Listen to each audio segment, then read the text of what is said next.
Good morning बच्चों।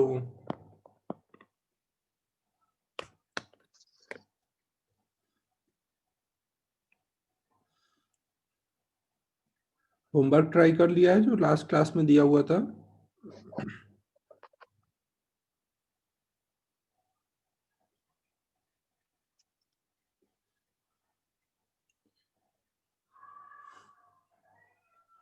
Homework वाले doubt हम लोग अब आज थोड़ा सा बचा हुआ है, वो कंप्लीट करके फिर होमवर्क के डाउट देखेंगे ना।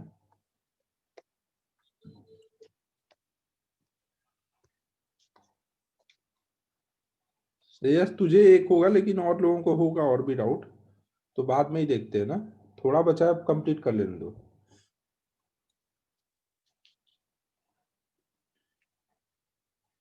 तो लास्ट टाइम देखो, हम लोग एंगुलर मोमेंटम हम लोगों ने स्टार्ट किया था, उस पे हम लोग कोलिजन वाले प्रॉब्लम कर रहे थे।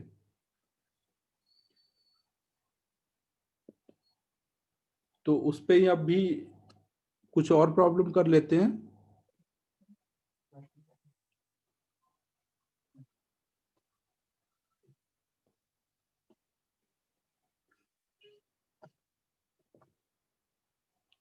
देखो यहाँ पर सपोज हमने कोई एक रॉड लिया हुआ है जो स्मूथ हॉरिजॉन्टल टेबल पे रखा हुआ है, टॉप व्यू देख रहे हैं, और उसको हमने यहाँ पे हिंज किया हुआ है ना, ऊपर वाले पॉइंट पे यहाँ पे हिंज है। वो एक पार्टिकल m मास का है, u वेलोसिटी से आकर के इसको टकराता है। अगर कॉफिशिएंट ऑफ रेस्टिट्यूशन 1/2 है, रॉड का मास सेम ले लेते हैं कुछ m, इसकी लेंथ कुछ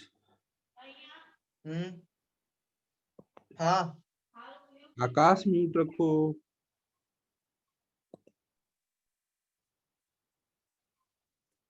इसकी लेंथ कुछ l ले लो।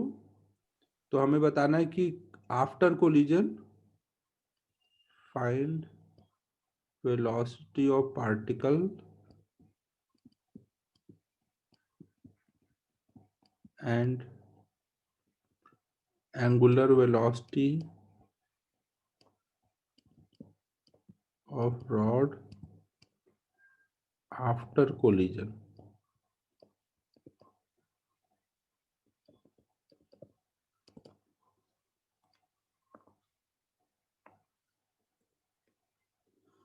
ठीक है, क्वेश्चन क्लियर है?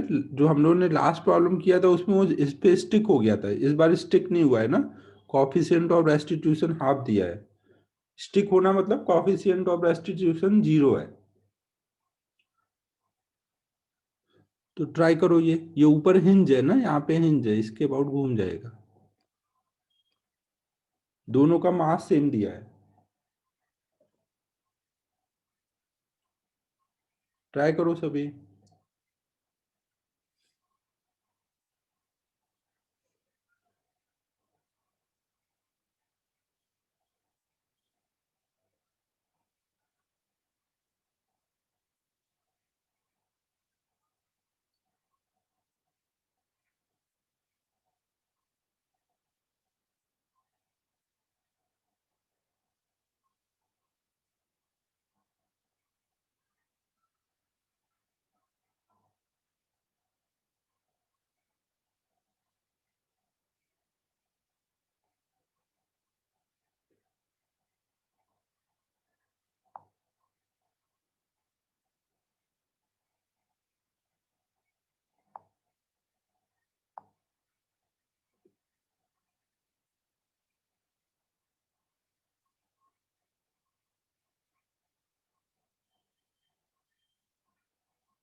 ओमेगा का डायमेंशन वेलोसिटी अपॉन लेंथ होता है ना, स्क्वायर नीचे आएगा श्रेयस, तो डायमेंशनली इनकरेक्ट हो जाएगा।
सॉल्व किया जाए।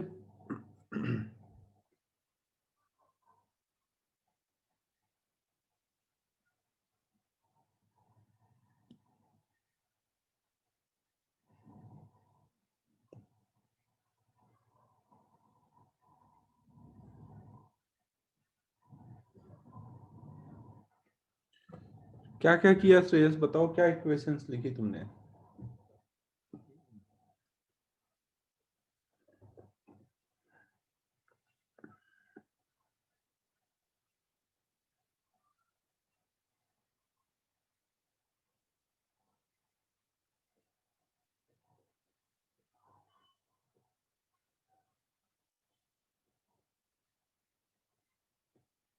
श्रेयस,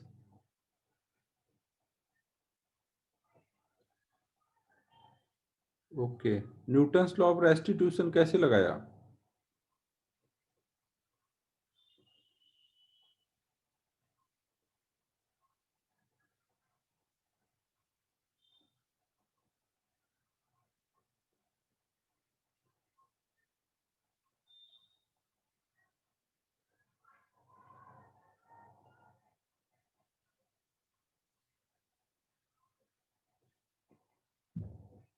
ठीक है, देखते हैं अब।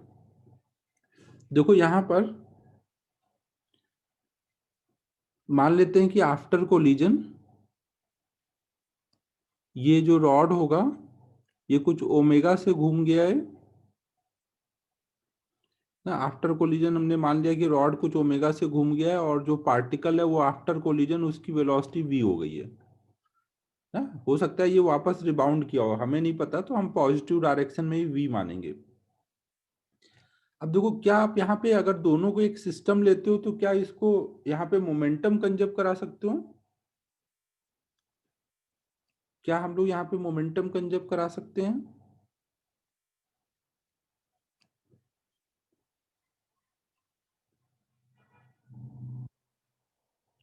नहीं करा सकते हैं। क्यों नहीं करा सकते हैं?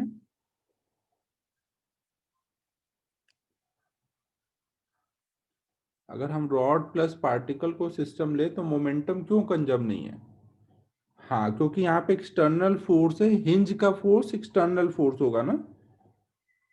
तो बाहर से फोर्स प्रेजेंट है, बाहर से फोर्स प्रेजेंट है, इसलिए मोमेंटम कंजर्व नहीं होगा। लेकिन अगर हम हिंज के अबाउट ही टॉर्क देखें, अगर हम हिंज के अबाउट ही टॉर्क देखें, एक मिनट,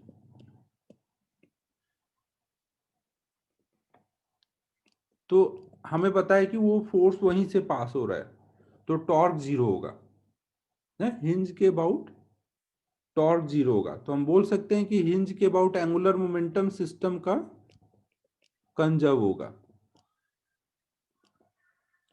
ये बात सबको क्लियर है?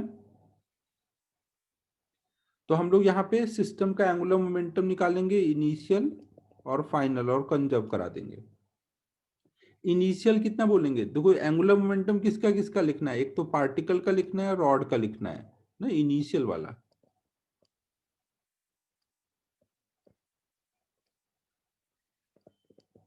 और पार्टिकल का फाइनल वाला लिखना है और रॉड का फाइनल वाला लिखना है हिंज के अबाउट ना। तो इनिशियल पार्टिकल का कितना बोलोगे? पार्टिकल ट्रांसलेशनल मोशन कर रहा है ना, तो एम यू मोमेंटम वाली लाइन इंटू परपेंडिकुलर ड्रॉप करोगे, तो ये कितना आ जाएगा, एम यू इंटू एल।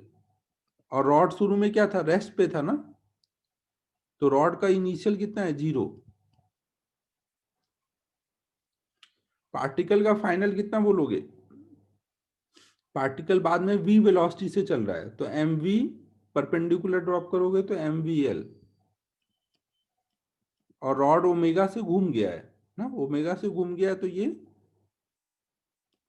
आई, आई कितना बोलोगे हिंज के अबाउट, आई इंटू ओमेगा। और देखो यहाँ सारे एंगुलर मोमेंटम जो है ऐसे घूमते दिख रहे हैं ना, रॉड का, पार्टिकल का, सबका एंटी क्लॉकवाइज, इसलिए सब प्लस में लिखा है ना। सब यहाँ पे एंगुलर मोमेंटम हिंज से देखोगे तो एंटी क्लॉकवाइज है ना, ऐसे जा रहा है ना, सबका डायरेक्शन सेम है। हमारे पास देखो अननोन कितने हैं, v और ओमेगा, दो अननोन है ना, तो हमें कितनी इक्वेशन चाहिए, v और ओमेगा दो अननोन है, तो हमें दो इक्वेशन चाहिए होंगी। तो एक इक्वेशन लिख दी, दूसरी इक्वेशन हम कैसे लिखेंगे,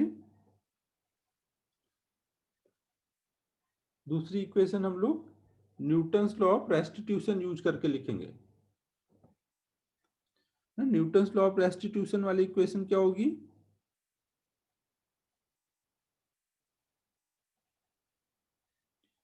देखो न्यूटन्स लॉ ऑफ रेस्टिट्यूशन में आप क्या करोगे, ये जिस पॉइंट को हिट कर रहा है उस पॉइंट की आपको वेलोसिटी लेनी रहेगी ना। ये रॉड का के जिस पॉइंट पे हिट किया है उस पॉइंट से पास आने का रेट और दूर जाने का रेट देखोगे ना। तो यहाँ पे देखो शुरू में ये पॉइंट रुका हुआ था, तो पास आने का रेट क्या है u, और बाद में ये पॉइंट कितने से चलेगा, ओमेगा एल से। तो ओमेगा एल ज्यादा होगा, v कम होगा, तभी बाद में दोबारा कोलिजन नहीं हो पाएगा ना, एक ही बार आके टकराएगा ना। तो दूर जाने का रेट कितना बोलोगे, या तो आप फॉर्मूले से लिख दो, v1 minus V two equal to E into U two minus U one ना। या तो हम फॉर्मूले से लिख देते हैं, अगर हमने इसको फर्स्ट बोला तो इधर पहले सेकंड आएगा ना। अगर हम रॉड को वन बोल देते हैं, पार्टिकल को टू बोल देते हैं, तो v1 मतलब ओमेगा एल हो जाएगा, और v2 मतलब v हो जाएगा। ई की वैल्यू कितनी है, हाफ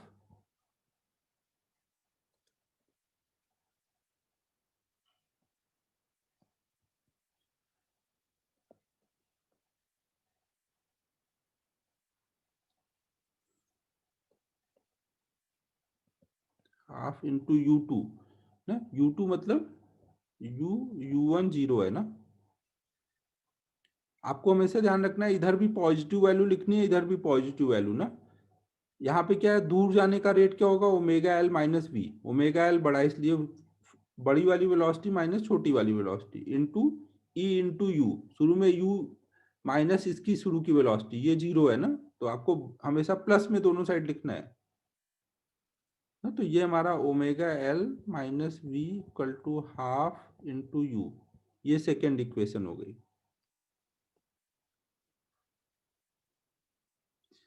ठीक है, क्लियर है।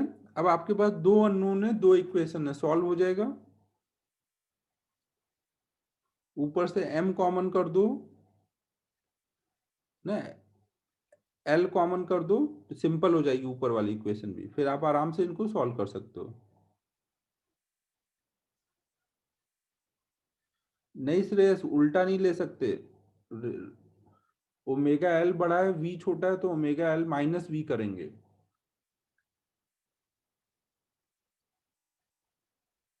ना। कैलकुलेशन नहीं कर रहा हूं, कैलकुलेशन आप कर लेना।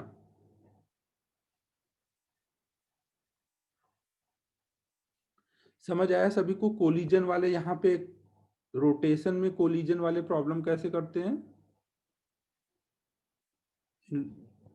ये सरयू ने सॉल्व किया हुआ है, मैं आंसर लिख दे रहा हूँ, 5u/8 और ओमेगा आया है 9u/8l। तो एक बार कैलकुलेशन करके चेक कर लेना ना।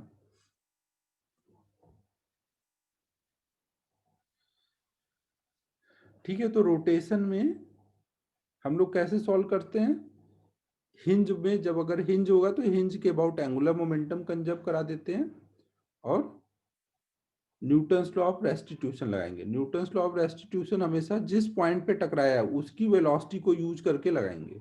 एक तो पार्टिकल की वेलोसिटी होगी, और दूसरी जिस पॉइंट पे रॉड के टकरा रहा है उसकी वेलोसिटी।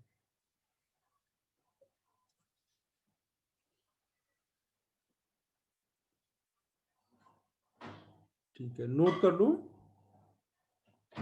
अब हम लोग नेक्स्ट करने जा रहे हैं, अगर हम रॉड को हिंज न करें तो क्या होगा। सेम प्रॉब्लम हम लोग करेंगे, बट रॉड को हिंज नहीं रखेंगे।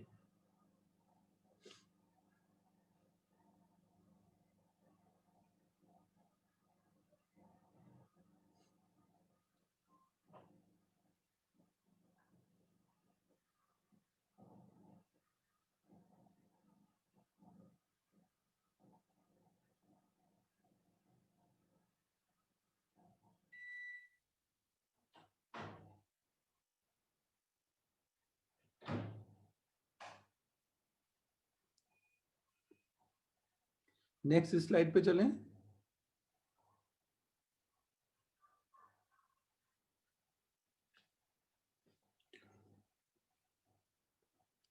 अब देखो इस बार रॉड टेबल पे रखा है, स्मूथ टेबल पे।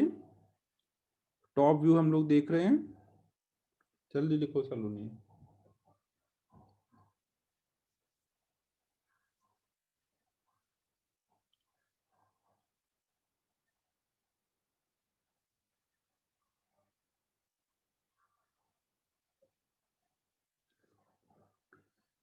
सेवन इसमें देखो ये क्या होता था, coefficient of restitution V of separation, rate of separation बराबर होता था e times rate of approach. Rate of approach हमेशा कैसे निकालते हैं, कोलिजन के पहले की रिलेटिव वेलोसिटी यूज करके।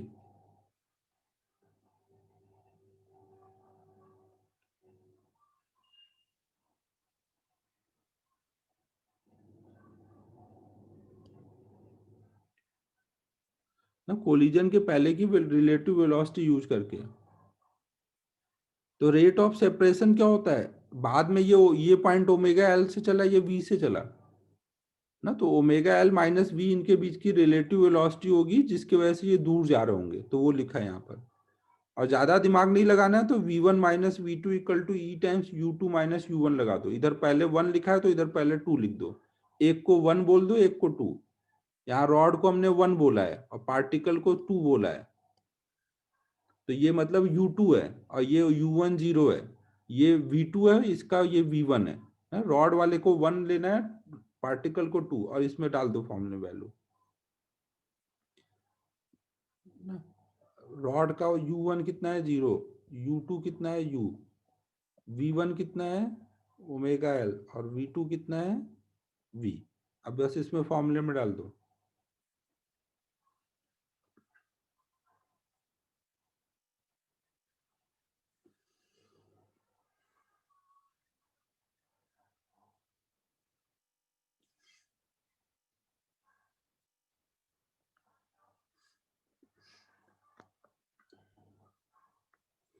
तो यहाँ पे अब देखो इस बार रॉड रखा हुआ है टेबल पे, टॉप व्यू देख रहे हैं, और u स्पीड से पार्टिकल आके टकराता है। रॉड का भी मास कुछ m ले लेते हैं, हिंज नहीं है इस बार। कॉफिशिएंट ऑफ रेस्टिट्यूशन कुछ हाफ ले लिया।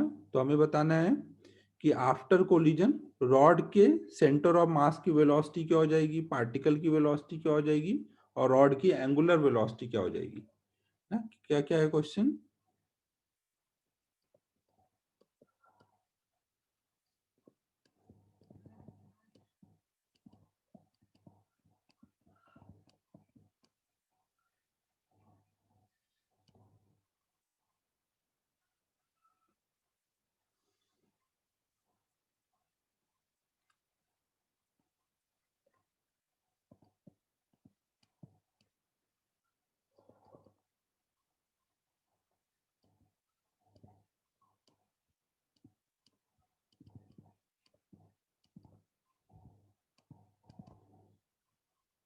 रॉड की वेलोसिटी मतलब रॉड के सेंटर ऑफ मास की वेलोसिटी, और रॉड की एंगुलर वेलोसिटी निकालनी है। आफ्टर कोलिजन इस बार क्या होगा, रॉड जो होगा वो कुछ आगे को VCM से जाएगा, ओमेगा से ऐसे घूम जाएगा, और ये कुछ V से जा रहा होगा। हाँ ये सब स्मूथ सरफेस पे रखा हुआ है, फ्रिक्शन वगैरह नहीं सोचना है। तो हमें ये VCM और ओमेगा निकालना है। इसको एक काम करता हूँ, इसको कुछ V1 बोल देता हूँ, इसको कुछ V2 बोल देता हूँ।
इस बार अननोन कितने हो गए? V1 V2 और ओमेगा, 3 अननोन हो गए ना। 3 अननोन हुए, लेकिन एक फायदा आपको हो गया कि हिंज नहीं है। हिंज नहीं है तो बाहर का फोर्स अब है या नहीं है? हिंज ही लगा रहा था ना बाहर से फोर्स। हाँ, हिंज नहीं है तो इसका मतलब क्या हुआ अब कि बाहर से फोर्स नहीं है तो लीनियर मोमेंटम कंजर्व हो जाएगा। तो एक और इक्वेशन मिल जाएगी हमें।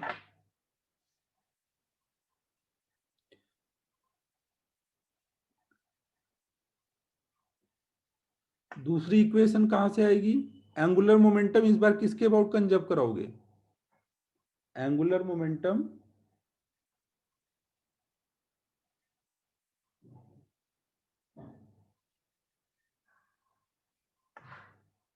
देखो, एंगुलर मोमेंटम यहाँ पे हमें पता है दोनों आपस में टकरा रहे हैं, बाहर से कोई फोर्स नहीं है।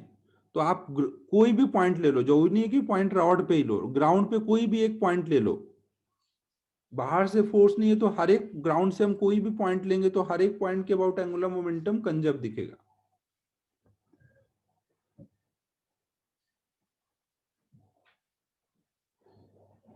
ग्राउंड पे पॉइंट लोगे तो वो पॉइंट रुका रहेगा ना, तो आपको कुछ सोचने की जरूरत नहीं रहेगी यहाँ पर। नहीं तो आप सेंटर ऑफ मास भी ले सकते हो रॉड का।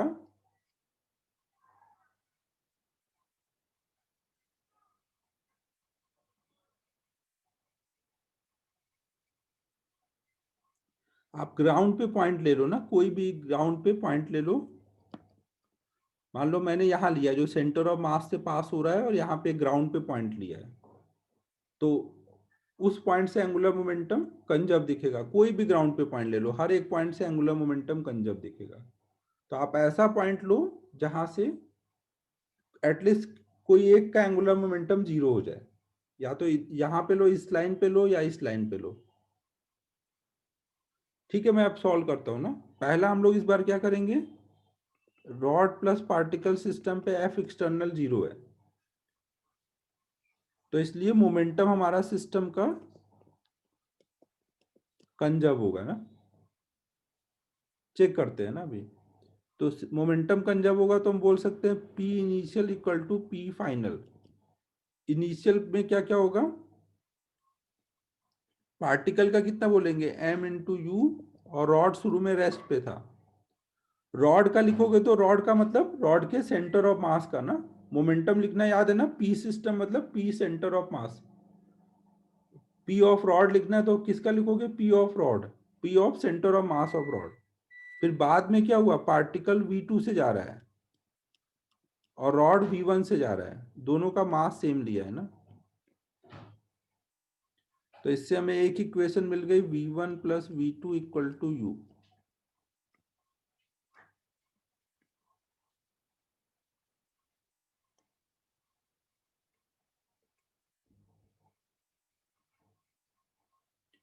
ये पॉइंट सबको क्लियर है, पहली इक्वेशन।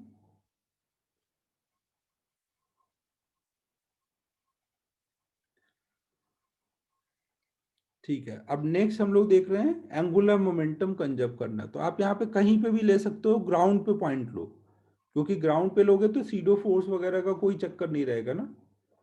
आप यहाँ पे पॉइंट मत लो, रॉड पे मत लो, क्योंकि रॉड का पॉइंट तो चलेगा तो हो सकता है वो एक्सेलरेट करे, तो सीडो फोर्स वगैरह का चक्कर है। आप ग्राउंड पे पॉइंट ले लो कहीं पे एक जगह, और दोनों आपस में फोर्स लगाएंगे, बाहर से फोर्स नहीं है, तो ग्राउंड के हर एक पॉइंट के अबाउट एक्सटर्नल टॉर्क जीरो है। तो आप बोल सकते हो कि एंगुलर मोमेंटम कंजर्व है। तो मैंने यहाँ पे एक पॉइंट लिया हुआ है ना, ये मान लो पॉइंट ए है, तो पॉइंट ए के about initial L equal to final L. Initial L कितना बोलेंगे, M U L by two, और ये किधर को है, एंटी क्लॉकवाइज है ना, M U L by two. और शुरू में रॉड रुका हुआ है, बाद में क्या हो गया है, यहां से हम देख रहे हैं ना, यहाँ पे पॉइंट है। अबे यहां से डिस्टेंस ये परपेंडिकुलर कितनी आएगी, ये मिड पॉइंट के सामने पॉइंट लिया है ना मैंने ग्राउंड पे, परपेंडिकुलर डिस्टेंस L/2 आएगी ना, मिड पॉइंट के सामने लिया ये पॉइंट, ये L/2 है ना। बाद में देखेंगे तो पार्टिकल का कितना हो जाएगा, mv2 इंटू L/2। पार्टिकल तो देखो यहाँ पे क्या कर रहा था, पार्टिकल यहाँ पे ट्रांसलेशनल मोशन कर रहा है, तो उसके लिए mv इंटू परपेंडिकुलर वाले डिस्टेंस की। नहीं नहीं आयुष, IAR से सॉल्व नहीं कर रहे हैं ना यहाँ पर, ये IAR नहीं है, हमें नहीं पता अभी IAR कहाँ पर है। ये दो पार्टिकल अलग अलग है ना सिस्टम में, सिस्टम में दो पार्टिकल अलग अलग है, ये एक तो रिजिड बॉडी नहीं है ना, रिजिड बॉडी नहीं है, दोनों का अलग अलग वेलोसिटी है। पार्टिकल अलग है, रॉड अलग है। रॉड का आप कैसे लिखोगे, रॉड तो क्या करेगा, ट्रांसलेशनल मोशन भी कर रहा है और रोटेशनल मोशन भी कर रहा है। जब कोई चीज रोटेशनल और ट्रांसलेशनल दोनों करती है तो हम उसके लिए कैसे लिखते हैं, L of centre of mass plus L about centre of मास, याद है। जनरल मोशन के लिए L कैसे लिखते हैं, L of centre of mass plus L about centre of mass. L of centre of मास लोगे तो क्या होगा, M ट्रांसलेशनल मोशन का ना, सेंटर ऑफ मास का ट्रांसलेशनल मोशन, तो आप जब इसमें परपेंडिकुलर डालोगे तो वो तो इसी पॉइंट से क्रॉस हो रहा है ना वेलोसिटी वाली लाइन, तो परपेंडिकुलर तो जीरो आएगा ना इस बार। तो L of centre of mass zero है, L अबाउट सेंटर ऑफ मास लेना है, तो वो कितना हो जाएगा, सेंटर ऑफ मास के अबाउट ये ओमेगा से घूम रहा है, तो ml² इंटू ओमेगा ना, L of centre of mass plus L about centre of मास। इसीलिए मैंने पॉइंट इस लाइन पे लिया था ताकि जब इसका एंगुलर मोमेंटम लिखना रहे v1 की वजह से तो जीरो हो जाए। ठीक है, क्लियर है सभी को। m और l कॉमन कर दो, 2 भी कॉमन कर दो, तो यहाँ आ जाएगा u equal to v2 plus L omega by 6। नहीं, ये सेकेंड इक्वेशन आ जाएगी।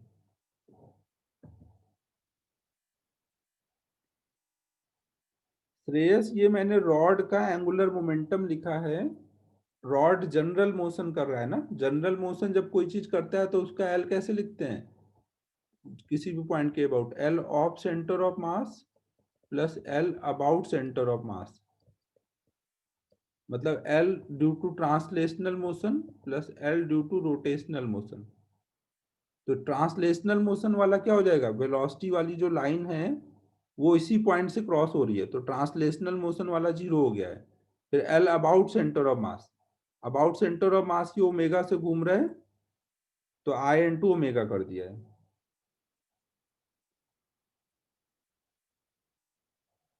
ठीक है, फिर नेक्स्ट है हमारा न्यूटन्स लॉ ऑफ रेस्टिट्यूशन। ये पॉइंट कितनी स्पीड से चलेगा कोलिजन के बाद, एक तो ये रॉड का सेंटर ऑफ मास v1 से आगे जा रहा है, तो ये भी v1 से आगे जाएगा ड्यू टू ट्रांसलेशनल मोशन, और साथ में ये घूम रहा है, तो घूमने की वजह से रोटेशनल मोशन की वजह से, तो इस पॉइंट की वेलोसिटी आएगी v1 प्लस L/2 ओमेगा ना, सेंटर ऑफ मास के अबाउट घूम रहा है ना, तो r कितना लोगे, L/2।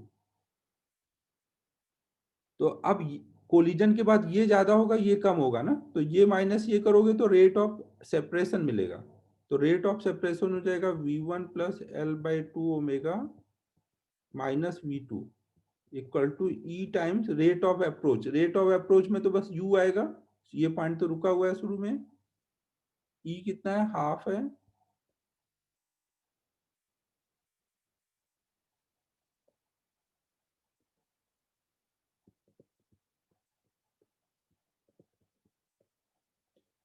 अब हमारे पास v1 v2 ओमेगा तीन अननोन है, तीन इक्वेशन है, इनको अब हमें सॉल्व करना रहेगा।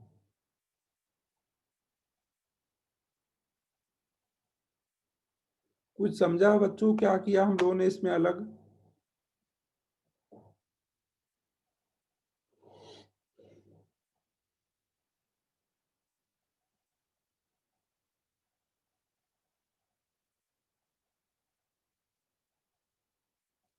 थर्ड वाले में देखो,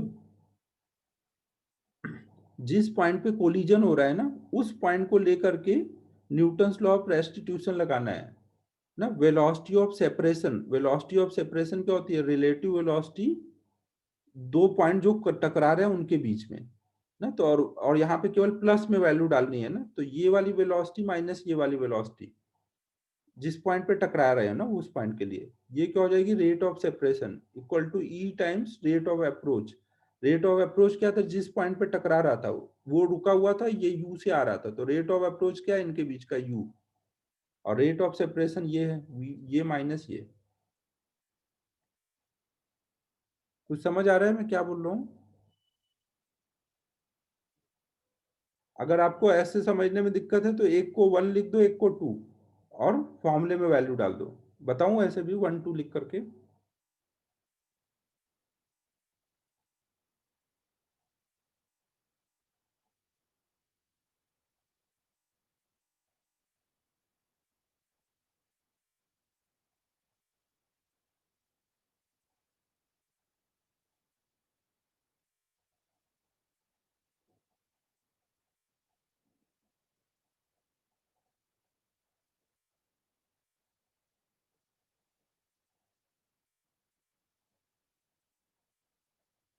नोट कर लो इसको।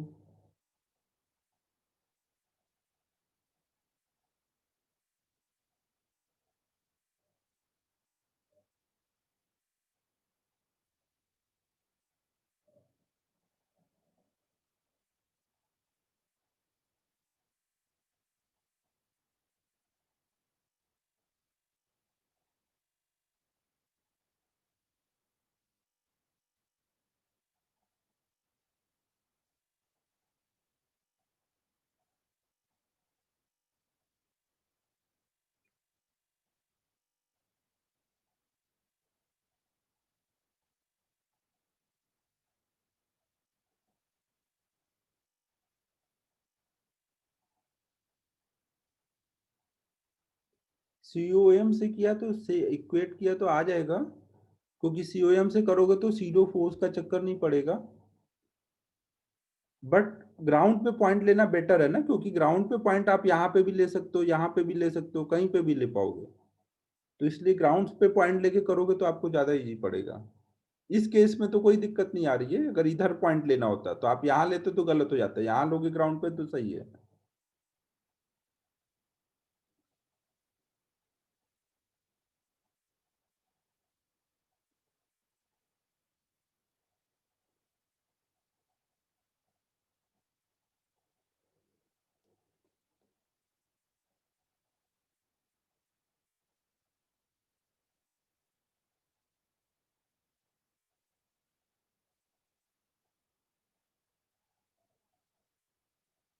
नोट हो गया?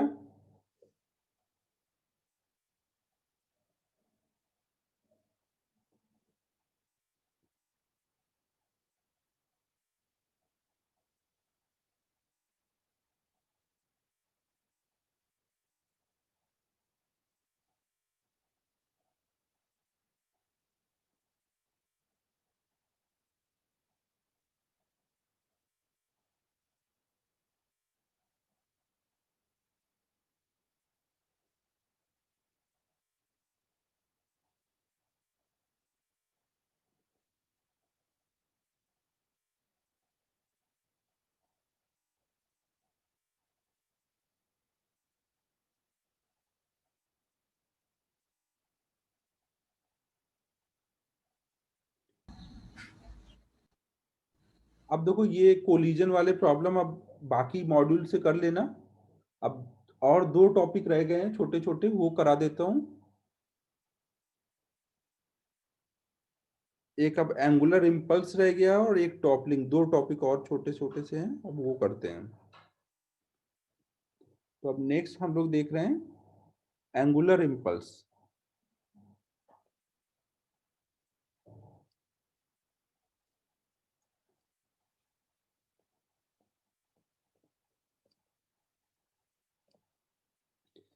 एंगुलर मोमेंटम को देखो हम लोगों ने एल से दिखाया था, एंगुलर इम्पल्स को हम लोग जे से दिखा रहे हैं। ये जो मैं सिंबल यूज कर रहा हूँ, कुछ कुछ बुक्स में चेंज है सिंबल्स, कुछ जगह पे जे से इम्पल्स दिखाया है। हम लोगों ने इम्पल्स को आई से दिखाया था, याद करो, लीनियर इम्पल्स को हम लोग आई से दिखाते थे, एंगुलर इम्पल्स को हम लोग जे से दिखा रहे हैं। सिंबल्स लगे तो मैं एक जगह लिख देता हूँ हम लोगों ने अब तक क्या क्या सिंबल यूज किए हैं। इम्पल्स के लिए आई यूज किया है, मोमेंटम के लिए पी यूज किया है, जबकि एंगुलर इम्पल्स के लिए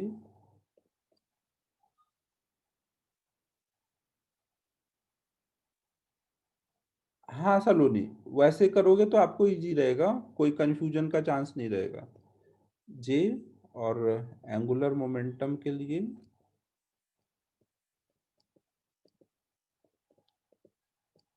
एल यूज करना है। अब देखो जैसे लीनियर इम्पल्स कैसे डिफाइन होता है, जब भी झटके से फोर्स लगता है मेनली हम वहां यूज करते हैं, करने को तो हम हर जगह ये यूज कर सकते हैं ना। तो इम्पल्स क्या रहता है हमारा, फोर्स इनटू टाइम ना। अगर फोर्स वेरिएबल है तो इंटीग्रेट करके निकालते हैं एफ इंटू डी टी, अगर फोर्स कांस्टेंट हो तो direct F into delta T कर देते हैं। जिधर फोर्स का डायरेक्शन होता है उधर ही इम्पल्स का डायरेक्शन होगा। तो यही सेम काम हमारा एंगुलर इम्पल्स में होगा। एंगुलर इम्पल्स जो होगा, एक्सटर्नल जो भी टॉर्क होगा, जिस भी फोर्स का इम्पल्स चाहिए, जैसे उस फोर्स इनटू टाइम करते हैं ना, तो ऐसे टॉर्क का इम्पल्स चाहिए तो टॉर्क इनटू टाइम करेंगे, जो टॉर्क का डायरेक्शन होगा वही जे का डायरेक्शन आएगा।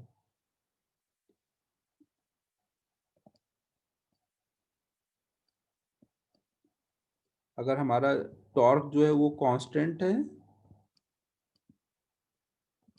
तो उस टाइम पर जे इक्वल टू आ जाएगा torque into delta T. Same वैसे ही डिफाइन है जैसे लीनियर में F into force into time impulse होता है, तो यहाँ पे torque into time angular impulse होगा। फिर जैसे हमने इधर डिफाइन किया था impulse momentum theorem, I equal to delta P ना, वैसे हम इधर भी डिफाइन करेंगे। तो हम देखेंगे यहाँ पर आएगा J equal to angular impulse equal to change in angular momentum ना, angular impulse angular momentum theorem, angular impulse angular momentum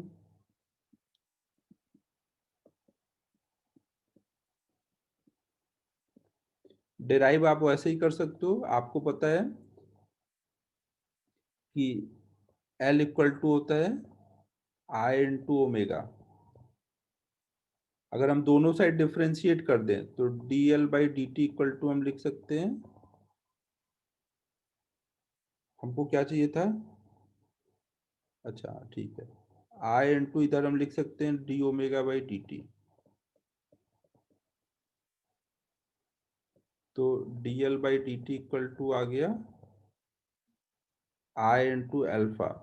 ये हमारा क्या हो जाता है टॉर्क ना, डी टी को इधर ले आओ तो हमारा डी एल इक्वल टू आ जाएगा टॉर्क डी टी। दोनों साइड इंटीग्रेट कर दो तो ये चेंज इन एंगुलर इम्पल्स आ जाएगा, ये चेंज इन एंगुलर मोमेंटम आ जाएगा, ये एंगुलर इम्पल्स आ जाएगा ना। तो ये हमारा हो जाएगा डीएल का इंटीग्रेशन, मान लो यहाँ पे टाइम ये कुछ L1 से L2 तक इंटीग्रेट कर रहे हो तो ये डेल्टा एल आ जाएगा। इसको ही हम बोल देंगे एंगुलर इम्पल्स।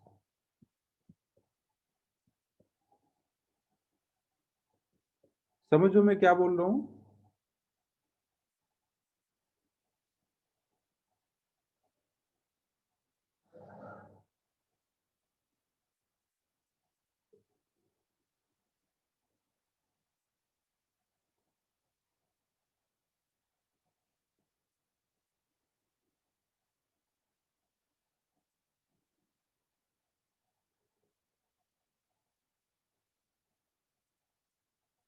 नोट कर लो इसको।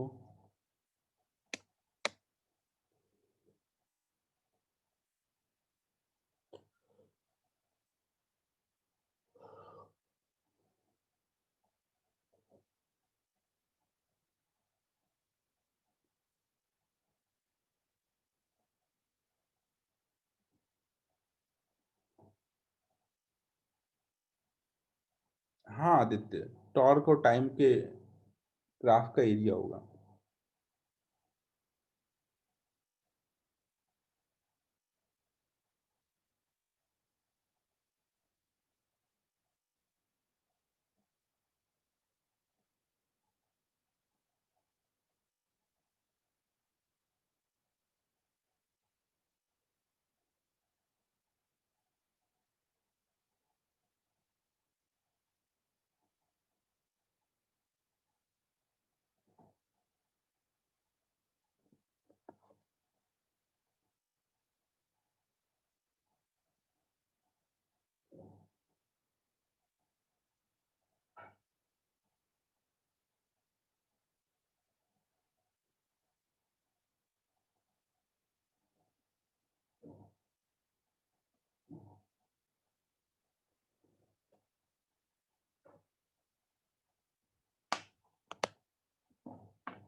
फिर देखो, अब इसमें एक कॉन्सेप्ट हम लोग और देखेंगे। हमें देखो ये पता है कि टॉर्क इक्वल टू होता है आर क्रॉस एफ। अगर कहीं पर एफ फोर्स लग रहा है, जल्दी लिखो।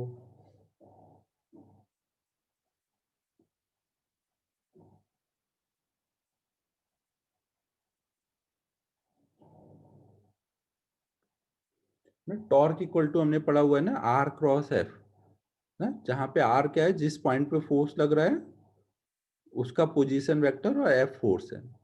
अगर हम दोनों साइड में टाइम मल्टीप्लाई कर दें, टाइम स्केलर है ना, तो कोई में भी मल्टीप्लाई कर सकते हैं दोनों साइड में। तो ये वाला टर्म क्या हो जाएगा, और दोनों साइड को इंटीग्रेट कर दें ना, तो ये वाला टर्म क्या हो जाएगा, एंगुलर इम्पल्स बराबर आ जाएगा आर क्रॉस आई। मतलब R cross I, impulse cross R करते हैं तो उससे हमें एंगुलर इम्पल्स मिलता है ना। इसको हम ऐसे लिख सकते हैं। मतलब क्या हुआ, अगर हमें मान लो, हाँ, moment of impulse is angular impulse ना। अगर मान लो हमें इस पॉइंट पे फोर्स लग रहा था, तो इस पॉइंट के अबाउट टॉर्क निकालना है, पॉइंट ओ के अबाउट, तो आर क्रॉस एफ किया। सेम वे में फोर्स लग रहा है तो आप बोल सकते हो इधर को इम्पल्स लग रहा है ना, तो सेम वे में आप सोच सकते हो कि फोर्स लग रहा है तो मतलब यहाँ पे इधर को इम्पल्स लग रहा है। तो आर क्रॉस आई करोगे तो हमें इस पॉइंट के अबाउट एंगुलर इम्पल्स मिल जाएगा। इसको अगर हम आगे एक्सटेंड करें तो ये एंगल थीटा आएगा ना।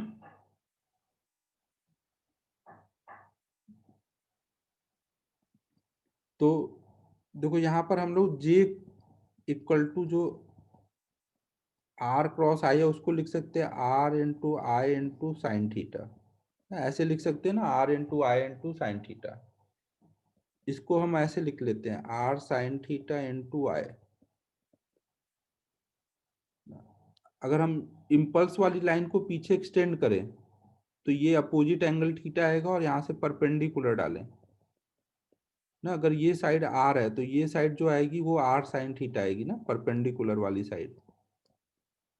तो मतलब परपेंडिकुलर वाली साइड इनटू इम्पल्स हमारा एंगुलर इम्पल्स हो जाएगा ना। अभी केवल मैग्नीट्यूड लिख रहे हैं यहाँ पर।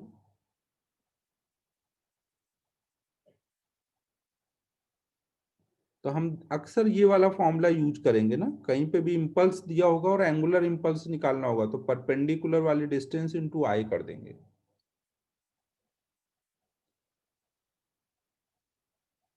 समझ आ रहा है बच्चों में क्या बोल रहा हूँ?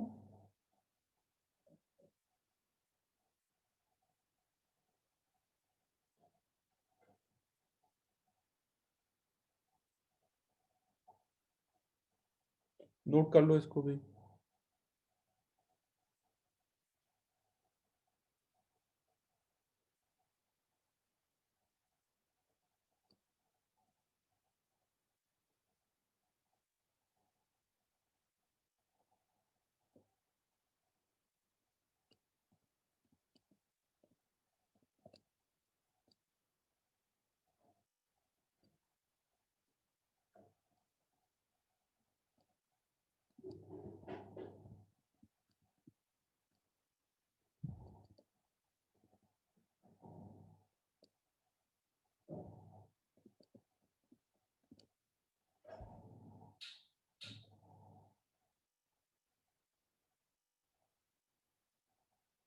हाँ, मैं भी वही बार बार दिक्कत हो रही है, टॉर्क लिखना है या जे लिखना है, कंफ्यूजन हो जा रही है। ध्यान से लिखो, और क्या कर सकते हो उसमें।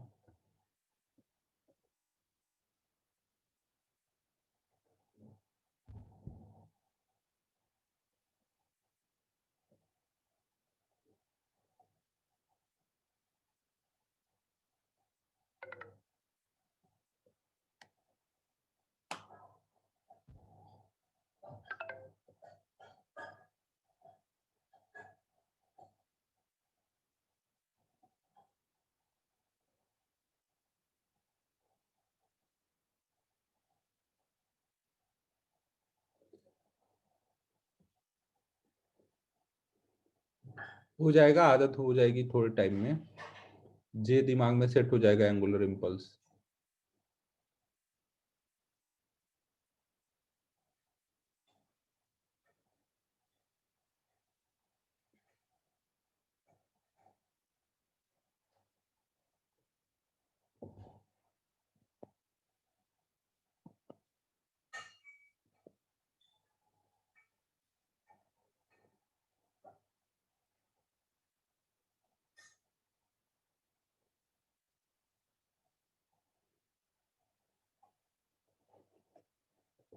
अब इस पे एक बेसिक सा प्रॉब्लम करते हैं।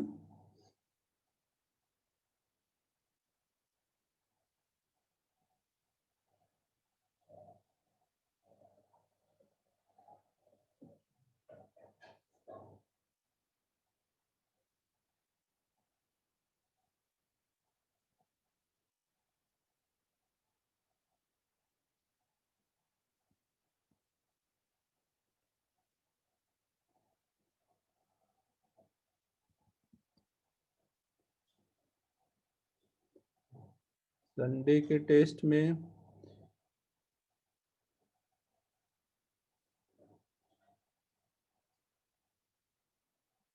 सन देखो, ये आज तो लगभग ये खत्म हो जा रहा है, तो पूरा ही डालते हैं। मोस्टली पहले का ही आएगा, जो इधर बीच पढ़ा है वो कम आएगा।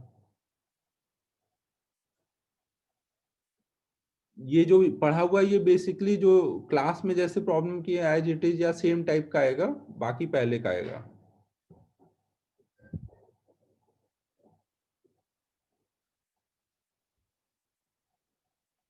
फिर नेक्स्ट वीक एक बार और रोटेशन का टेस्ट रखेंगे तो उसमें और फिर प्रैक्टिस हो जाएगी।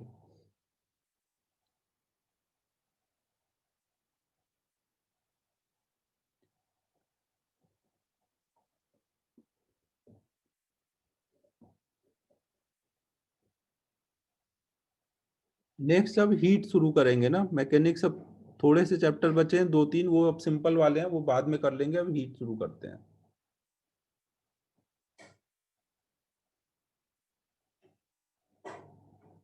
नेक्स्ट अब हम लोग देख रहे हैं, मान लो एक रॉड ऐसे स्मूथ टेबल पे रखा हुआ है और आपने उसको एक एंड पे हल्का सा हिट किया।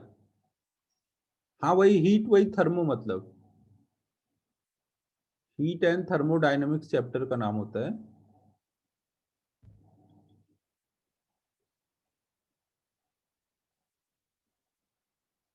फिजिक्स वाला ही इजी पड़ेगा, केमिस्ट्री का थोड़ा सा लोगों को लगता है कई बार कि टफ है। केमिस्ट्री फिजिक्स वाला इजी है। देखो जैसे आप एक पेन को टेबल पे रखो और उसको एक एंड पे हल्का सा हिट करो, समझो पेन को अगर हम टेबल पे रखें और एक एंड पे हल्का सा हिट कर दें ना, मान लो यहां से आपने हिट किया मतलब इम्पल्स लगाया, मान लो आपने आई इम्पल्स लगाया, रॉड का मास एम है, लेंथ कुछ एल है, तो हमें बताना है रॉड का सेंटर किस स्पीड से आगे को जाएगा और सेंटर के अबाउट ये कितने ओमेगा से घूम जाएगा।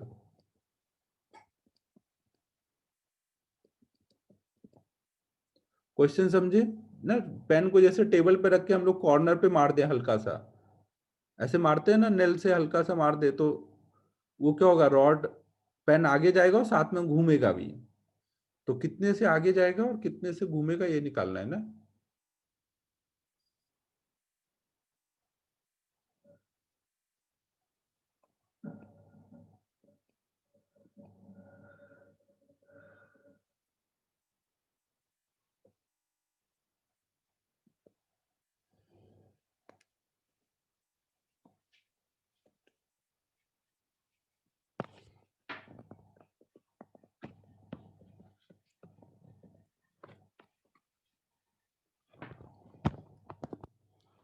ये समझ लो ना, ऐसा कुछ मान लो पेन रखा हुआ है, आपने एक एंड पे हल्का सा हिट किया ना, ऐसे ये इम्पल्स लगाया, हिट करना मतलब इम्पल्स लगाना है ना, तो ये क्या होगा, आगे भी जाएगा और घूमेगा भी। तो वीसीएम और ओमेगा निकालना है हम लोगों को।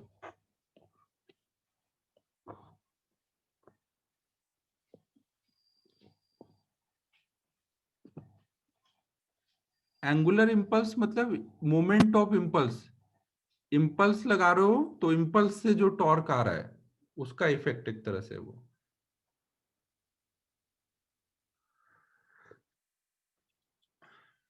आर क्रॉस आई जो होगा वो एंगुलर इम्पल्स होगा, या टॉर्क इनटू टाइम।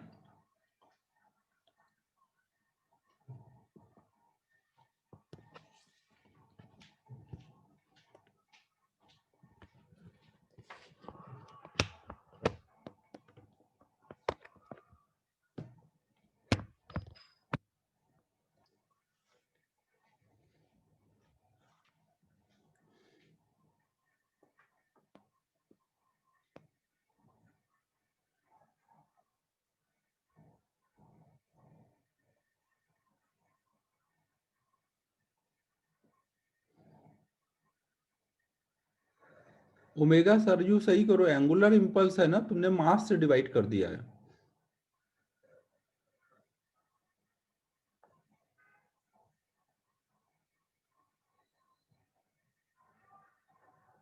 हाँ वीसीएम तो सही है सबका। तो सबसे पहले हम इसके लिए जब रॉड के लिए इम्पल्स मोमेंटम थ्योरम लगाएंगे, तो रॉड पे इम्पल्स कितना लगाया, आय लगाया ना, बराबर change in momentum final minus initial, initial तो वो रेस्ट पे था, शुरू में जीरो था, तो फाइनल कितना हो जाएगा, मोमेंटम रॉड का मोमेंटम मतलब उसके सेंटर ऑफ मास का मोमेंटम, तो इसका मतलब वीसीएम कितना आ जाएगा, इम्पल्स अपॉन में मास ना, ये हमारा उसका वीसीएम आ गया। फिर सेम वे में हम लोग पार्ट टू निकालने के लिए एंगुलर इम्पल्स और our change in angular momentum लगाएंगे ना, और ये कहाँ से करेंगे, सेंटर ऑफ मास के अबाउट देखेंगे ना, सेंटर ऑफ मास के अबाउट बॉडी घूम रही है और सेंटर ऑफ मास आगे जा रहा है, तो सेंटर ऑफ मास के अबाउट कितना एंगुलर इम्पल्स लगा है, तो वो कितना लिखेंगे, आई पता है तो आई इंटू परपेंडिकुलर डिस्टेंस, आई इंटू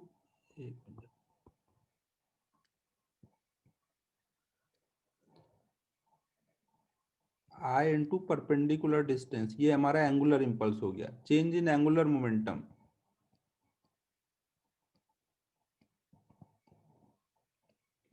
ना, शुरू में वो जीरो से घूम रहा था ना और बाद में आई ओमेगा से घूमा, तो चेंज इन एंगुलर मोमेंटम ये आएगा ना, सब कुछ सेंटर ऑफ मास के अबाउट कर रहे हैं। ये आय ध्यान रखना, ये मोमेंट ऑफ इनर्शिया वाला आय है, और ये जो इम्पल्स लगाया है वो वाला आय है ना, यहाँ पे एक आय इम्पल्स लगाया था, तो वो वाला आय हमारा ये है। इम्पल्स की वैल्यू कुछ भी दे सकते हैं ना, कुछ इम्पल्स हो सकता है एम इंटू वी, कुछ भी ऐसे लिख के दे देंगे। ये दोनों अलग अलग आए हैं ना, ये सेंटर ऑफ मास के अबाउट ICM है, तो ये हमारा हो जाएगा ml²/12 इंटू ओमेगा।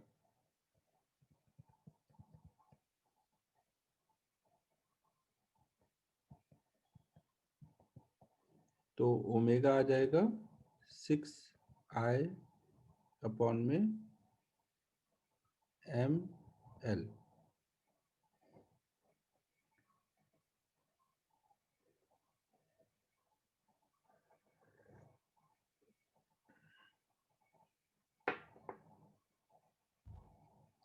ठीक है बच्चों, समझ आया क्या क्या हुआ है?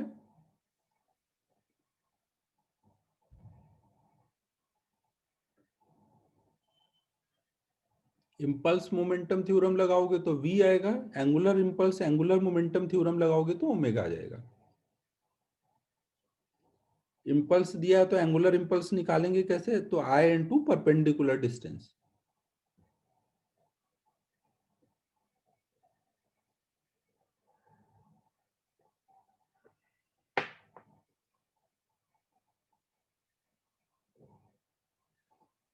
अच्छा ये भी बात है, एस्ट्रोनॉमी वाला ओलंपियाड है कब श्रेयस, वो कब है?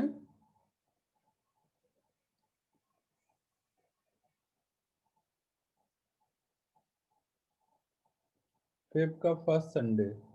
ठीक है, अच्छा फिर ट्राई करते हैं तब तक होने का, हो से आएगा तब तक ग्रेविटेशन तो।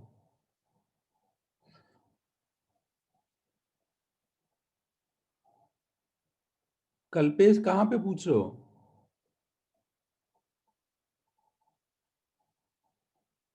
नहीं ये वाला तो इम्पल्स है ना, impulse into perpendicular distance angular impulse है, और ये मोमेंट ऑफ इनर्शिया वाला आया है। ये आए तो क्वेश्चन में दिया था ना, इम्पल्स की वैल्यू कुछ दी रहेगी ऐसे, I = कुछ mv कुछ भी ऐसे दे देंगे, तो उसको I लिखा हुआ है।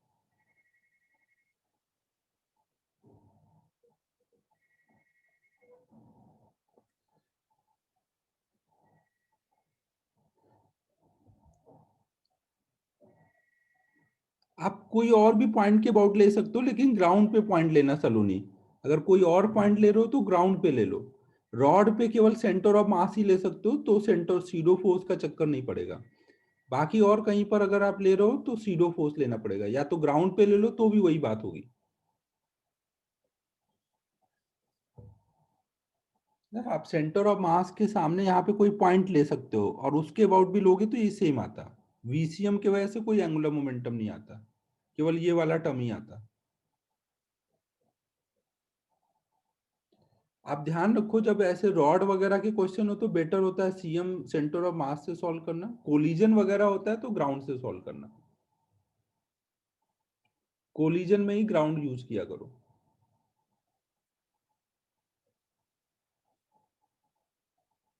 बाकी कॉन्सेप्ट अगर क्लियर है तो आप कहीं से भी करोगे, आपको दिक्कत नहीं आएगी।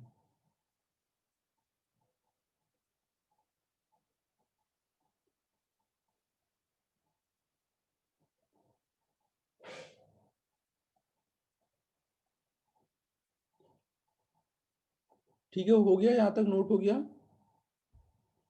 ग्रेविटेशन के बाद मैकेनिक्स में एक और चैप्टर बचेगा, SHM, और नहीं अभी दो बचेंगे, फ्लूइड मैकेनिक्स भी बचेगा और SHM भी होगा, बट वो सब सिंपल सिंपल है, जल्दी होते जाएंगे।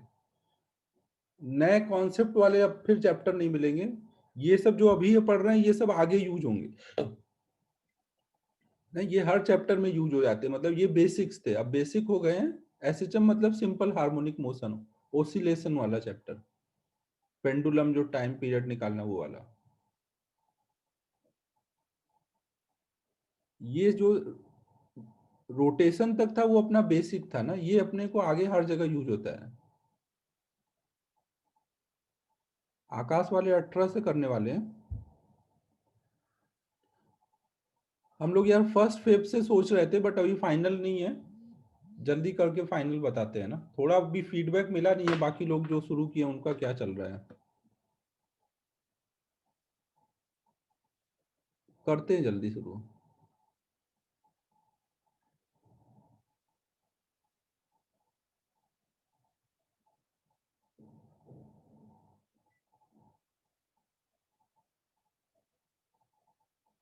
स्पेक्ट्रम पता नहीं मुझे यार, शायद कोई तो बोल रहा था कि कुछ दिन बाद शुरू होने वाला है, 1 वीक कुछ तो ऐसा श्रेयस बोल रहा था शायद। हाँ।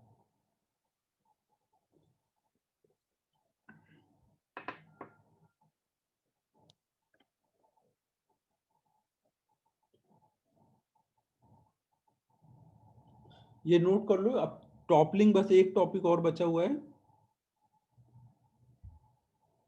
वो भी छोटा सा टॉपिक है, वो करा देता हूँ।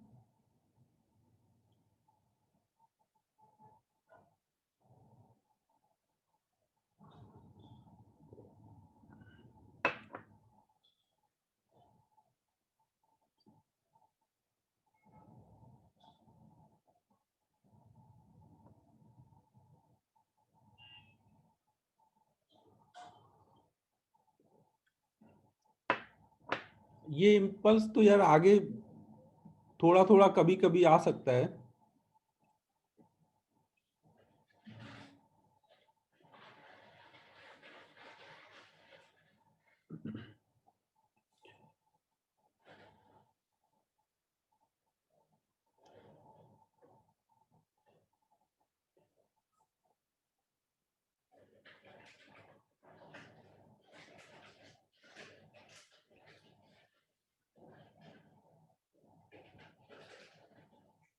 फील नहीं आई तो एक और क्वेश्चन करा देता हूँ, फिर रुको।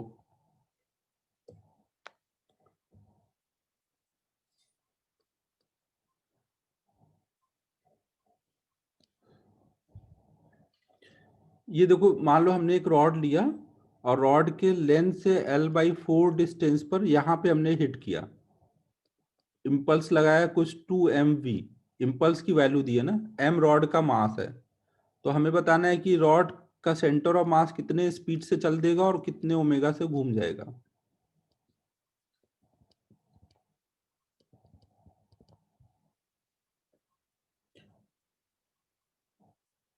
इम्पल्स की इस बार वैल्यू दे दी है ना।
लगभग सबका आ गया है।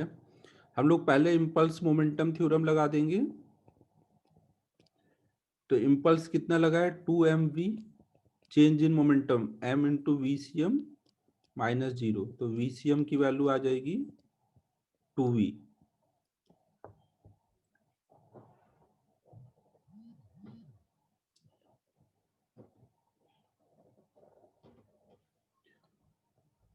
फिर हम लोग एंगुलर इम्पल्स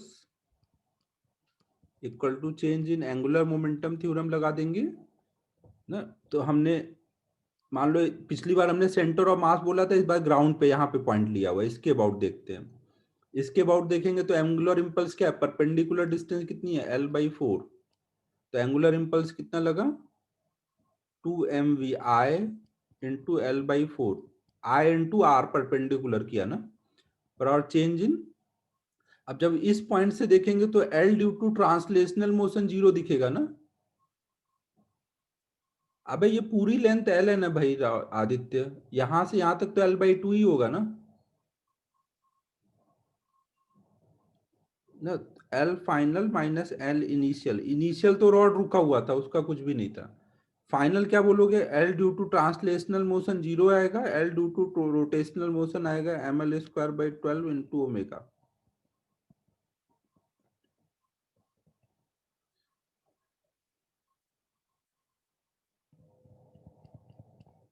तो इससे ओमेगा कितना आ जा रहा है? ये 2 कट जा रहा है, m कट जाएगा, l कट जाएगा, ओमेगा आ जाएगा v/L।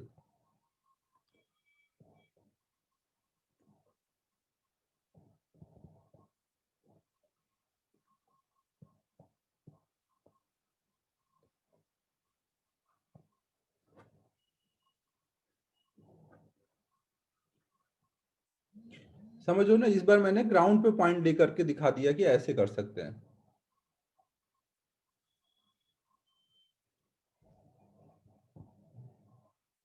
हाँ, COM के अबाउट लेते तो भी हो जाता।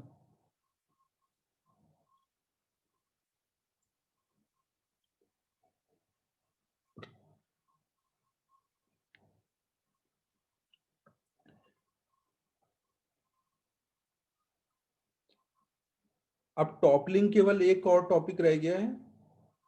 तो टॉपलिंग या तो अब 20 मिनट है, अभी पढ़ाऊं या डाउट्स ले लूं अब?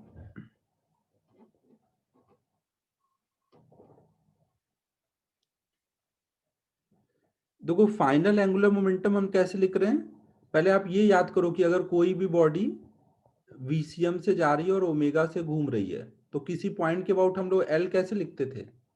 L due to translational motion और L due to rotational motion, याद करो ये। तो L due to translational motion VCM की वजह से, तो वेलोसिटी वाली लाइन पे यहां से परपेंडिकुलर डालना है, तो बट वेलोसिटी वाली लाइन तो इसी से क्रॉस करेगी ना, तो परपेंडिकुलर डिस्टेंस 0 हो जाएगी। तो L due to translational motion वाला पार्ट 0 हो गया है। फिर L due about centre of mass ना, ड्यू टू रोटेशनल मोशन, तो ICM इंटू ओमेगा, तो वो कर दिया है। और इनिशियल तो 0 था सब कुछ। समझा आयुष?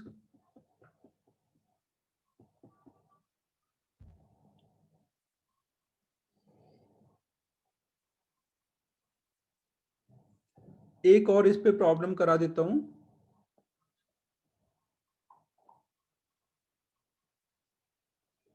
एक और थोड़ा अच्छा क्वेश्चन और करा देता हूं।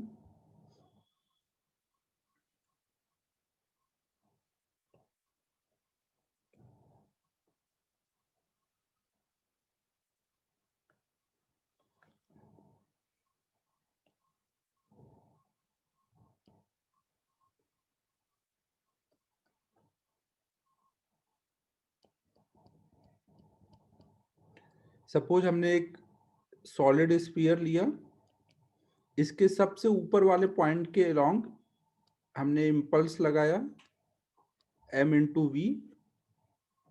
ये रफ सरफेस है, सफिशियंट रफ है, और इसका म्यू दिया हुआ है। सफिशियंट रफ नहीं, म्यू दिया है ना।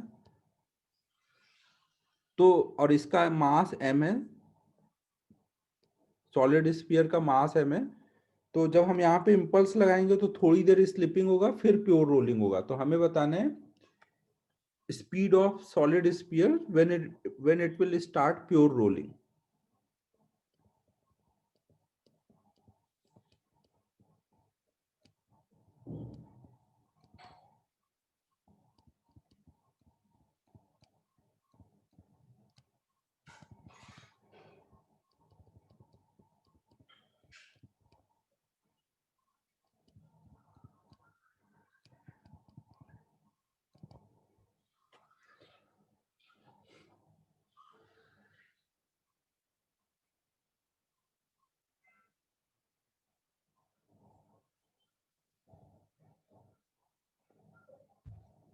ठीक है, क्वेश्चन क्लियर है सबको?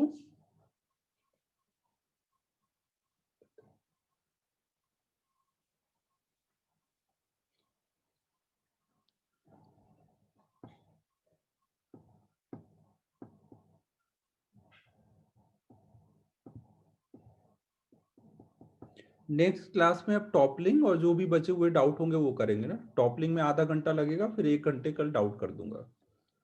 मतलब कल अब ये हो जाएगा चैप्टर खत्म।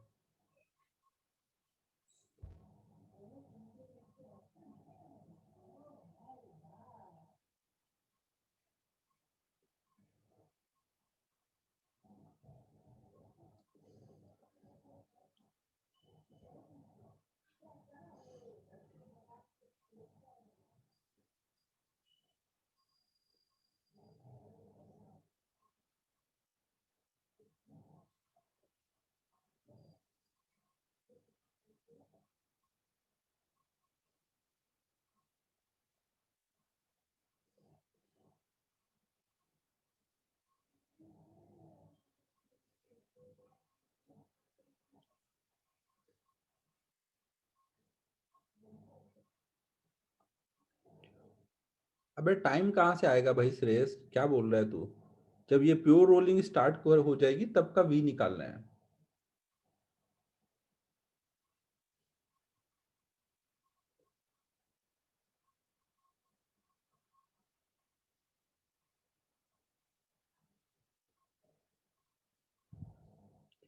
स्टार्ट में स्लाइडिंग होगी, बाद में रोलिंग होगी।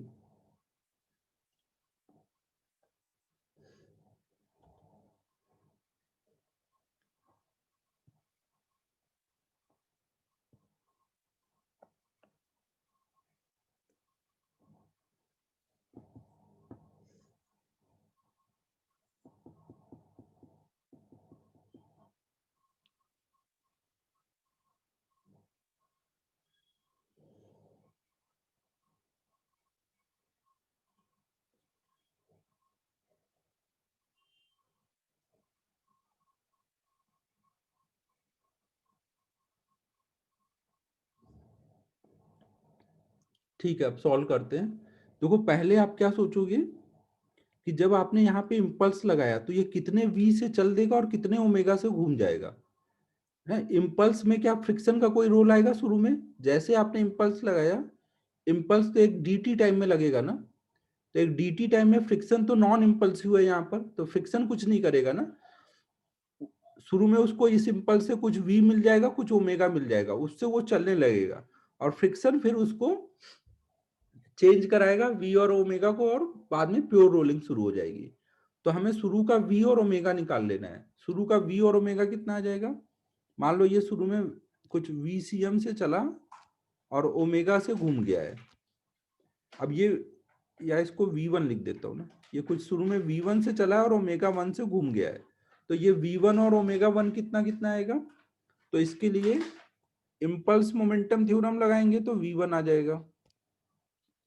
नहीं, इम्पल्स कितना लगा? m into V. तो शुरू में वो कितने से चल दिया? v वेलोसिटी से चल दिया है शुरू में। और एंगुलर इम्पल्स लगाएंगे तो शुरू का ओमेगा आ जाएगा, वो कितना आ जाएगा? एम वी इंटू आर ना। सेंटर के अबाउट देख रहे हैं ना। सेंटर से अगर हम देखें तो एंगुलर इम्पल्स कितना लगा है? आई इंटू आर।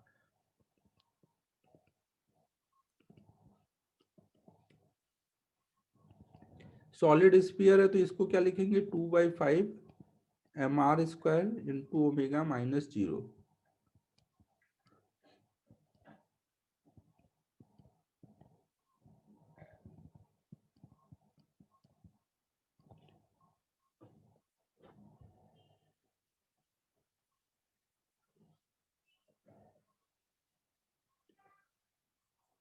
भावेश अभी रोलिंग की बात नहीं चल रही है, अभी हम लोग ये देख रहे हैं कि यहाँ हिट करने से v कितना मिला और ओमेगा कितना मिला। यहाँ पे अपने हिट किया है ना ऊपर वाले पॉइंट पे, तो हिट करने से इसको v कितना मिला है और ओमेगा कितना मिला है। तो v के लिए angular impulse, sorry impulse momentum theorem लगाएंगे, और ओमेगा के लिए angular impulse angular momentum theorem लगाएंगे। तो अब हमारा क्वेश्चन ये है कि हमने शुरू में इसको एक ये v दे दिया है और ये ओमेगा दे दिया है। तो जब ये प्योर रोलिंग शुरू करेगा तो उसकी एंगुलर स्पीड कितनी हो जाएगी? ठीक है, क्वेश्चन सबको क्लियर है? आपने इसको v1 दे दिया, ओमेगा 1 दे दिया है। ना। तो अब आपको पता है कि भाई शुरू में यहाँ पे स्लिपिंग हो रही होगी, देख रहे हो, आर ओमेगा करोगे तो कितना आएगा 5v/2। आर इधर ले जाओ, आर ओमेगा की वैल्यू है 5v/2, ये वी से आगे जा रहा है लेकिन नीचे वाला पॉइंट आर ओमेगा ज्यादा है ना, वी कम है, तो स्लिपिंग हो रही होगी ना। ट्रांसलेशनल मोशन की वजह से ये आगे को वी से जा रहा है, लेकिन रोटेशनल मोशन की वजह से आर ओमेगा मतलब 5v/2 से पीछे जा रहा है, तो इस पे फ्रिक्शन आगे को लग रहा होगा ना, वो v1 को बढ़ाएगा और ओमेगा को कम कर देगा। अब आगे का सॉल्व करने के लिए हम क्या कर सकते हैं, हम लोग ग्राउंड पे पॉइंट लेकर के उसके अबाउट एंगुलर मोमेंटम कंजर्व करा देंगे।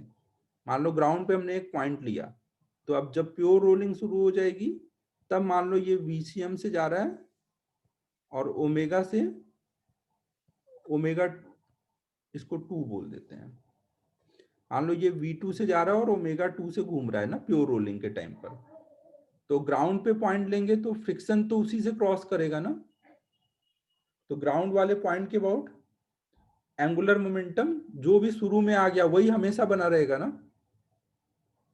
समझ आ रहा है मैं क्या बोल रहा हूं। ग्राउंड वाले पॉइंट से सोचूंगा तो पॉइंट ओ के about initial angular momentum equal to final angular momentum. Initial angular momentum लिखूंगा तो क्या लिखूंगा, L due to translational motion plus L due to rotational motion. Translational motion जब देखूंगा तो वेलोसिटी वाली लाइन पे परपेंडिकुलर डालूंगा, तो एम वी वन की वैल्यू कितनी है, वी आर ना, और ये किधर को है, क्लॉकवाइज ऐसे जाता दिखेगा ना, ये इधर जा रहा है तो ऐसे क्लॉकवाइज घूमता दिखेगा ट्रांसलेशनल मोशन पे ऐसे, plus L due to rotational motion. Rotational motion हमेशा किसके अबाउट लेकर लिखते हैं, अबाउट सेंटर ऑफ मास, तो ICM इंटू ओमेगा, ओमेगा कितना आया हुआ है 5v/2r। चमक रहा है ना भाई, सब उड़ तो नहीं रहा है। फिर फाइनल लिखेंगे तो mv/2r प्लस ना, फाइनल में mv/2r due to translational motion. अबे ये वाला पार्ट तो भाई पहले ही हम लोग कर चुके हैं ना इस टाइप के क्वेश्चन, कि शुरू का अगर v दे दिया जाए, ओमेगा दे दिया जाए, स्लिपिंग हो रही है तो प्योर रोलिंग के टाइम का v और ओमेगा निकालना। ये तो एंगुलर मोमेंटम कंजर्व करा के कर ही चुके हैं, यही एक नया स्टेप आया था ऊपर का। नीचे वाला पार्ट तो बस पहले वाला जो किया उसी का रिपीटिशन है ये, प्लस आई ओमेगा, तो ये क्या हो जाएगा, ये due to translational motion plus due to rotational motion ना। प्योर रोलिंग के टाइम पे ओमेगा कितना लिखोगे, हाँ इधर आई इंटू ओमेगा किया है ना। ये एंगुलर मोमेंटम कैसे लिखते हैं, अगर कोई भी बॉडी जनरल मोशन कर रही है तो due to translational motion plus due to rotational motion, तो ये ट्रांसलेशनल वाला है, ये ड्यू टू रोटेशन है पहले का, और ये बाद का है। ठीक है, समझ आया ये। अब इसमें क्या है, V2 अननोन है, इसको सॉल्व कर लो।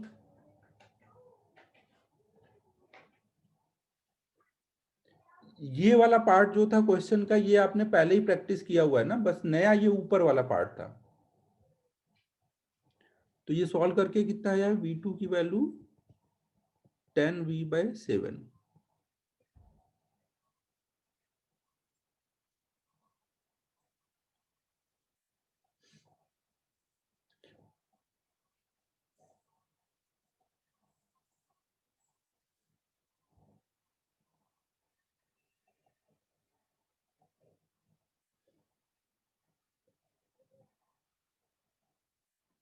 देखो एंगुलर इम्पल्स हम लोग यहाँ पे सेंटर ऑफ मास के अबाउट देख रहे हैं, तो इम्पल्स अगर mv है तो एंगुलर इम्पल्स कितना होगा, mv into R, perpendicular distance. और वो क्या कर देगा, जब यहाँ पे आप इम्पल्स लगाओगे तो ये ऐसे घुमा देगा ना, तो चेंज इन एंगुलर मोमेंटम आ जाएगा ना। अगर वो बाद में ओमेगा 1 से घूम गया है और शुरू में वो रेस्ट पे था, तो ऐसे ओमेगा 1 की वैल्यू आ गई है। आई इंटू आर किया है ना, mv into R, angular impulse into R angular impulse किया है। अगर अभी भी डाउट है तो अनम्यूट करके पूछो क्या बोल रहे हो।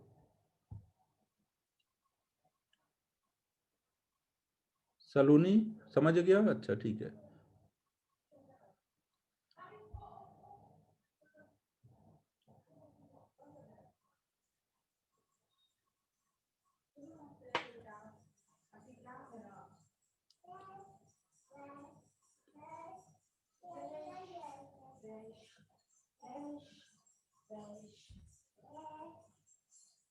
नोट हो गया?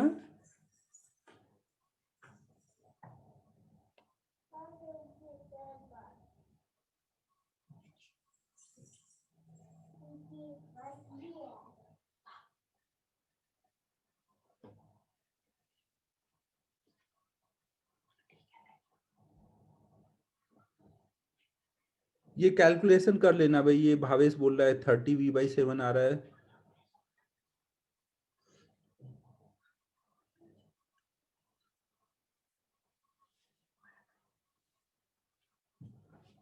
अबे यार भावेश, चमन ने भी देख सही सॉल्व कर दिया, उसका मैथमेटिक्स इम्प्रूव होता जा रहा है।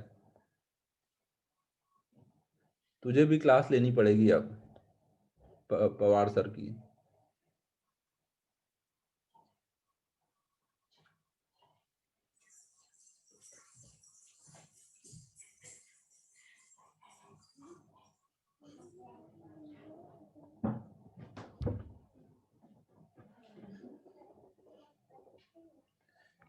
अब 1 मिनट और रुक जाओ। हाँ वो तो वही होगा सर, यू ना, उसमें तो पूरा वही है, पूरा सॉल्व करेंगे फिर बहुत लेंदी हो जाएगा। वो तो कर ही सकते हैं, टाइम लेकर के v लिखे, ओमेगा लिखे, फिर v=r ओमेगा में डाल दें। अब देखो इसको सॉल्व करने का एक और तरीका हो सकता था, एक और तरीका हो सकता था जो छोटा होता।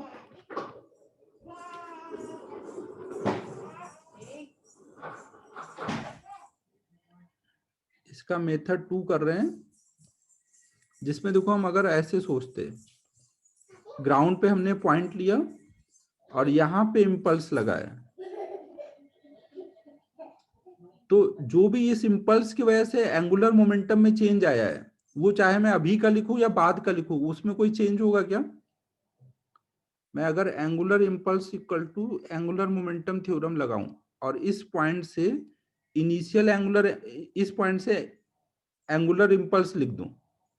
इस पॉइंट से क्यों लिख रहा हूं? क्योंकि फ्रिक्शन यहां पे लग रहा है ना, फ्रिक्शन भी इस पॉइंट से क्रॉस हो रहा होगा, तो उसका फिर टॉर्क नहीं आएगा।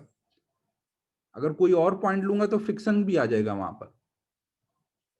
तो इस पॉइंट से जो भी मैं एंगुलर इंपल्स देखूंगा इसका, वो बाद में हमेशा वही होना चाहिए ना, एंगुलर मोमेंटम के बराबर, वो चाहे मैं कभी कभी लिखूं आगे का, क्योंकि आगे तो अब फिर कोई और एंगुलर इंपल्स तो लगेगा नहीं एक बार लगने के बाद। इस पॉइंट से angular impulse angular momentum theorem लगा दूं, और मैं एंगुलर मोमेंटम कब का लिखूंगा? जब प्योर रोलिंग शुरू हो चुकी होगी तब का। समझ आ रहा है सभी को?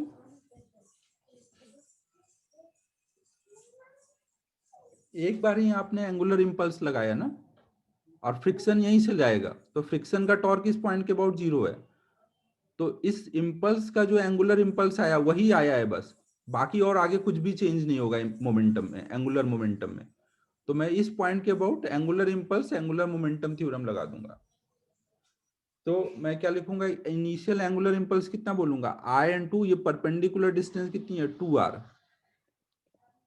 I/2r बराबर final angular momentum minus initial. Initial तो 0 था, फाइनल मैं कब का लिख रहा हूं? जब प्योर रोलिंग शुरू हो गई है तब का, क्योंकि वो कंजर्व है ना, एक बार चलना शुरू कर दिया तो कोई एंगुलर मोमेंटम में चेंज आएगा? इस पॉइंट से एक बार जब ये चलना शुरू कर दिया तो कोई एंगुलर मोमेंटम में चेंज आएगा नहीं, तो मैं क्यों बीच का लिखूं? मैं सीधे फाइनल ही लिख दूंगा ना। तो फाइनल में क्या लिख दूंगा? mv/r, l due to translational motion plus l due to rotational motion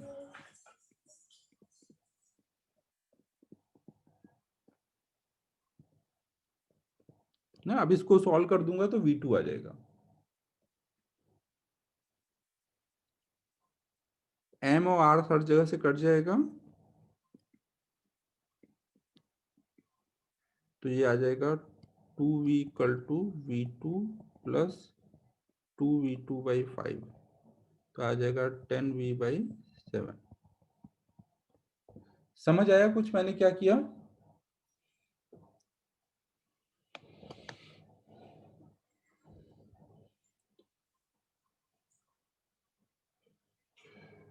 bounce हो गया क्या सब कुछ?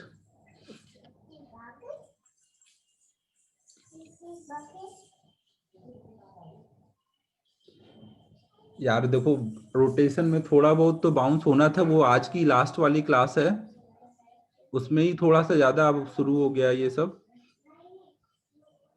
हमेशा वैलिड होगा प्रथम, हमेशा वैलिड होगा। अगर आप देखो ग्राउंड पे पॉइंट लोगे, अगर आप ग्राउंड पे पॉइंट लोगे तो ग्राउंड पे केवल फ्रिक्शन ही आ रहा होगा, तो उसका टॉर्क 0 है।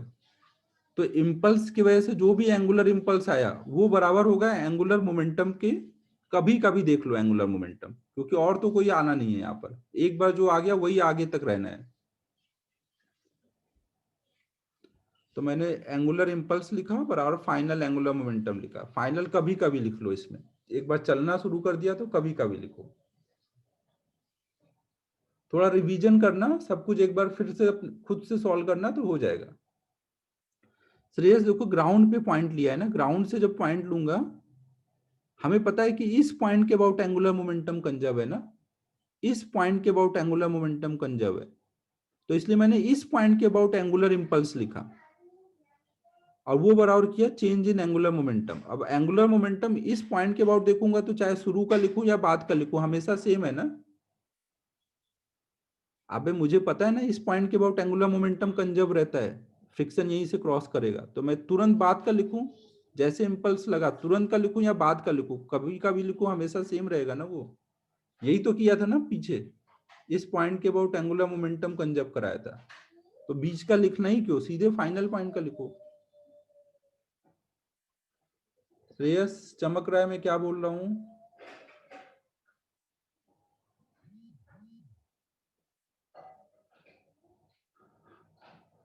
नहीं, एफ एक्सटर्नल 0 नहीं होगा यहाँ पे, इस पॉइंट के अबाउट फ्रिक्शन तो लग रहा है लेकिन टॉर्क 0 होगा। आयु समझो ना, इस पॉइंट के अबाउट टॉर्क 0 है, फ्रिक्शन तो लग ही रहा है ना यहाँ पर।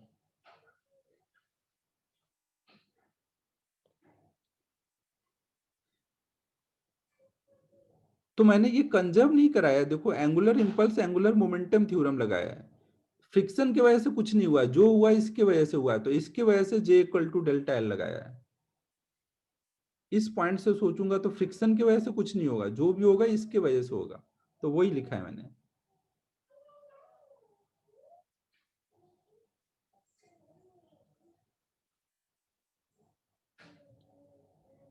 अब ये अच्छे से खुद से एक बार रिवाइज कर लेना,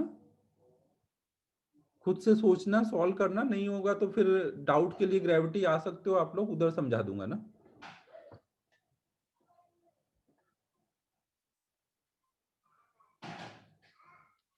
होमवर्क दे देता हूं। होमवर्क में अब देखो टॉपलिंग छोड़ के बाकी सब कुछ हम लोग कर सकते हैं।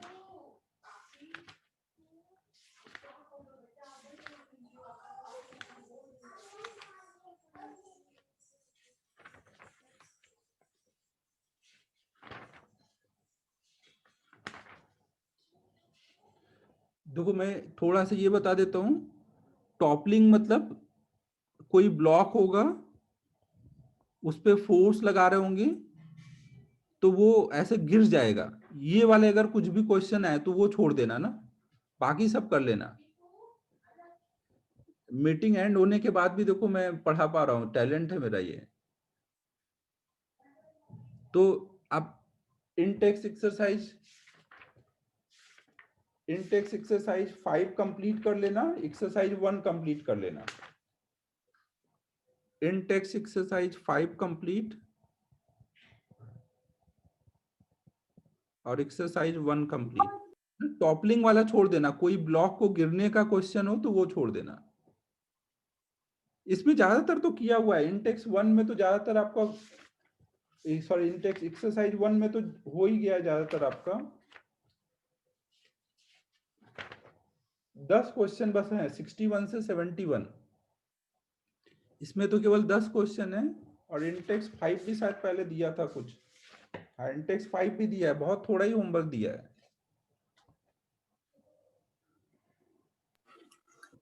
सर हाँ श्रेयस। सर इसमें जो आई है वो हाँ, एक्सटर्नल लग रहा है ना, तो फिर मोमेंट एंगुलर मोमेंटम कैसे कंजर्व हो? इसके लगने के बाद कंजर्व है, लगने के टाइम पे तो J equal to delta L लगाया है ना, डेल्टा एल अगर निकाल रहे हैं तो कहाँ कंजर्व किया है? इस पॉइंट से देखूंगा तो केवल यही एक एंगुलर इंपल्स लगा है ना, तो इसको लेते हुए मैं J equal to delta L लगाऊंगा, और डेल्टा एल में एल कब का लिखूंगा?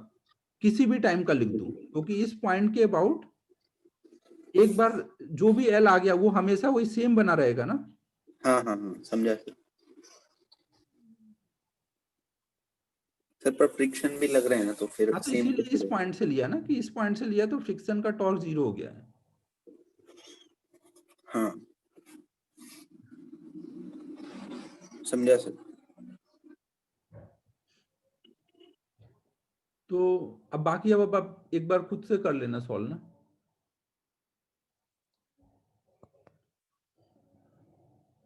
ठीक है बच्चों, फिर क्लोज कर रहा हूँ। Bye everyone.